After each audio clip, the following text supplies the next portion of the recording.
ఇప్పుడు నా పాయింట్ ఏంటంటే ఆర్ఎస్ ప్రవీణ్ కుమార్ ఓటు బ్యాంకుని చీల్చడానికి కేసీఆర్కి ఉపయోగపడడానికి ఆయన పార్టీ ఆలోచన చేసిండు, రాజకీయాల్లోకి వచ్చిండు, ఈ ఫైట్ అంతా చేసిండు అని అంటున్నారు. సో మీరు కూడా అలాంటి ఫైట్ చేసినారు కదా? మేం కాదు సార్, ఏ రాజకీయ పార్టీ అయినా పోరాటం చేస్తుంది. అది ఆ అగ్రిమెంట్తో పోరాటం చేసి వాళ్ళతో బంధంతో పోరాటం చేసేది ఉండొచ్చు, మాలాంటి 4 పార్టీలు ఉండొచ్చు, అది వేరు. దీనికి దానికి సంబంధం ఎట్లా పెడతారు? అదే అండర్స్టాండింగ్తో చేసింది. మా లక్ష్యం వేరు, మా ప్రయాణం వేరు, మాలా ఇంకా 4 పార్టీలు ఉండొచ్చు. నా పాయింట్ ఆ రోజున ఆయన బయటకు వచ్చి అదే సార్, మీరు నన్ను అన్నారు కదా, మీరు నన్ను అన్నప్పుడు ఇప్పుడు రుజువైంది కదా. ఎలక్షన్స్ అయిపోయిందో లేదో, 2 నెలలు అయిందో లేదో, మాటల తడి ఆరకముందే పోయి కలిసినప్పుడు నిరూపణ అయిపోయిందిగా. ఇప్పుడు వెళ్ళింది, ఇప్పుడున్న సిచ్యువేషన్స్ ప్రకారం వెళ్ళిండి ఏమో. గతం అయిపోయింది ఎలక్షన్స్. ఇప్పుడు ఎలక్షన్స్ కి ముందు మీరు అన్నారు కదా, ఎలక్షన్ తర్వాత ఇప్పుడు ఆయనకి ఎంపీ కావాలో ఎమ్మెల్యే కావాలని ఉన్నది కాబట్టి ఇప్పుడు పార్టీ తీసుకుపోయి అక్కడ అలయన్స్ పెట్టుకున్నాడు అని ఆ యాంగిల్ అయి ఉండొచ్చు కదా. ఆ యాంగిల్ అయ్యి ఉండొచ్చు అనే దానికన్నా ఈ యాంగిల్ అయ్యి ఉండొచ్చు అనేది జనం అనుకుంటున్నారు ఎక్కువ. సరే, ఏ యాంగిల్ అయినా సార్, యాంగిల్ ఏదైనా, ఏ కోణమైనా, కోణాలు పక్కన పెడదాం. ఇది నైతికత, ఇది రాజనీతి అంటారు ఎవరైనా? రాజకీయాల్లో ఇంత దుర్భరమైన, ఇంత దారుణమైన, ఇంత హేయమైన, ఇంత నీచమైన ఒక ముఖ్యమంత్రిని, ఒక రాజకీయ పార్టీ రాష్ట్ర అధ్యక్షుడు భారతదేశ చరిత్రలో ఒక ముఖ్యమంత్రిని, అంత దారుణంగా ఒక ముఖ్యమంత్రిని విమర్శించినటువంటి వ్యక్తి ఆర్ఎస్ ప్రవీణ్. ఇండియన్ హిస్టరీలోనే.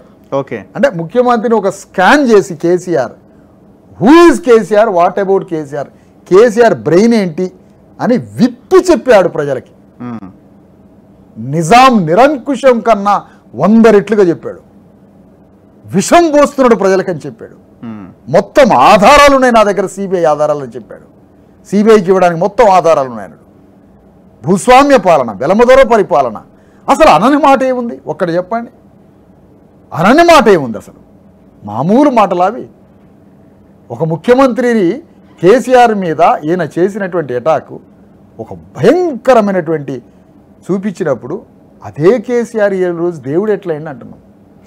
దేశాన్ని ఇప్పుడు బీజేపీ అత్యంత ప్రమాదకరము. బీజేపీ ఎంటర్ అవుతుంది తెలంగాణలో. రాజ్యాంగాన్ని రక్షించాలంటే, ఈ సెక్యులర్ దేశంగా ఈ దేశం ఉండాలి అంటే ఇట్లాంటి పొత్తులు అవసరమని నిన్న ఆయన చాలా క్లియర్గా చెప్తున్నారు కదా. అదే ఇప్పుడు కాంశీరామ్ గారు అంటారు కదా, మనం ఇప్పుడు అదొక యాంగిల్ అయితే మోడీని రక్షించేది కేసీఆర్, కేసీఆర్ని రక్షించేది ప్రవీణ్. ఇప్పుడు నిన్నటిదాకా ఇంత దుర్మార్గుడు అన్నావు కదా, ఇప్పుడు ప్రవీణ్ ఎవరు ముఖ్యమంత్రి కావాలంటాడు రేపు? ఇప్పుడు ఈ పొత్తుతో ప్రవీణ్ సారు ఇప్పుడు ఎవరిని ముఖ్యమంత్రి కావాలంటాడు? ఓకే, కేసీఆర్నేగా. అంటే అప్పుడు మళ్ళా కాదండి, ఒకటే మాట సార్, 60 రోజుల క్రితం ఈ దుర్మార్గుడు దిగిపోవాలన్నప్పుడు 60 రోజులు కాగానే ఇప్పుడు ఎవరిని ముఖ్యమంత్రి కావాలంటాడు? ఇప్పుడు ప్రవీణ్ యొక్క లక్ష్యం ఎవరు ముఖ్యమంత్రి కావాలంటాడు? కేసీఆర్నే ముఖ్యమంత్రి కావాలంటాడుగా.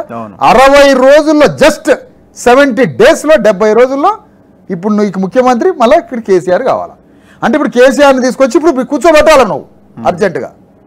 నీ ఒక్కడికి ఎమ్మెల్యేనో ఎంపీఓ ఇస్తే నీ ఒక్కడికి మాత్రమే, ఇంకేదైనా పనికిరాని సీటు ఒకటి వస్తే రావచ్చు రేపు.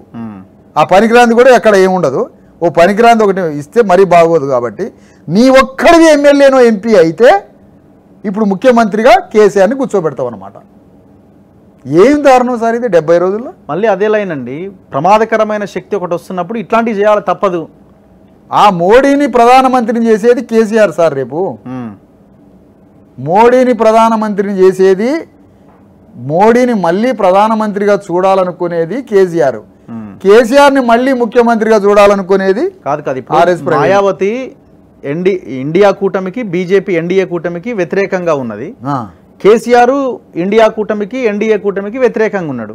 సో ఇద్దరు ఐడియాలజీలు కలిసినాయేమో, ఇద్దరి ఆలోచనలు కలిసినాయి ఇక్కడ, కాదా? అదే ఇప్పుడు ఉత్తరప్రదేశ్లో మరి ఎన్డీఏలో లేదు మాయావతి, లేదంటే ఇండియా కూటమిలో లేదు. కానీ మాయావతి ప్రాక్టికల్గా యూపీలో బీజేపీకి అనుకూలంగా ఉందా లేదా అని చూసి వస్తే అయిపోయా. ఏముంది, లక్నో పోయిరా అండి, మీరు జర్నలిస్టు, దేశవ్యాప్తంగా మీకు పేరుంది, మంచి పేరుంది రావు గారికి. మీరు లక్నో పోయి అడిగిరా అండి, మాయావతి యొక్క కార్యాచరణ బీజేపీకి అనుకూలంగా ఉందా, బీజేపీకి వ్యతిరేకంగా ఉందా? పొద్దున పోయి సాయంత్రం రాండి, మా పార్టీ మీకు ఫ్లైట్ ఛార్జీలు 2 టికెట్లు ఇప్పించి మార్నింగ్ పోయి సాయంత్రం తీసుకొని వస్తుంది మిమ్మల్ని, మీరే రిపోర్ట్ తీసుకొని రండి. అక్కడ బీజేపీకి అనుకూలంగా మాయావతి పనిచేస్తున్నది. ఈ మాట తప్పు అయితే మీరు పోయి రండి అంటున్నా, మా పార్టీ పంపిస్తుంది మిమ్మల్ని. అట్లనే ఇక్కడ కూడా ఆయన ఏమనుకుంటాడు సార్, ఇప్పుడు ముఖ్యమంత్రిగా మాజీ ముఖ్యమంత్రి కేసీఆర్ ఎవరిని కోరుకుంటాడు ఇప్పుడు అర్జెంటుగా? ఏం కోరుకుంటాడు ఇప్పుడు అర్జెంటుగా చెప్పండి? ఆయన బ్రెయిన్ అంతా ఏముంది? నిన్నటిదాకా మీరు అన్నది కరెక్టే, మొన్నటిదాకా ఈయన గవర్నమెంట్లో ఉన్నప్పుడు మోడీకి వ్యతిరేకంగా పోరాడింది నిజమే కావచ్చు, కానీ ఇప్పుడు ఏం కావాలి తెలుసా ఆయనకి? మోడీ అధికారంలోకి వచ్చిన మోడీ నాకు మిత్రుడై ఆ మిత్రుడి సహాయంతో ఇక్కడ అధికారాన్ని పట్టుకొని మళ్ళీ నేను ఇక్కడ ముఖ్యమంత్రిని కావాలి. ఈ ఒక్క ప్రోగ్రాం తప్ప కేసీఆర్ దగ్గర ఇంకో ప్రోగ్రాం ఉందా? అప్పుడు ఆర్ఎస్పీ ఏమవుతాడు? ఆర్ఎస్పీ ఏమవుతాడండి? మోడీ, కేసీఆర్, ఆర్ఎస్పీ ముగ్గురు మిత్రుల కలయిక. ముగ్గురు మిత్రులు అంటారు వాళ్ళని. ఇప్పుడు ఆర్ఎస్పీ ఎందుకుంటాడు? కేసీఆర్ ఈ ఎజెండాతోనే పని చేస్తే ఆర్ఎస్పీని పక్కన పెట్టేస్తాడు. అట్లా ఎంతమందిని పక్కన పెట్టాడు? ఎవరు? కేసీఆర్ పక్కన పెట్టేస్తాడు. అవసరం అయిపోయింది కదా.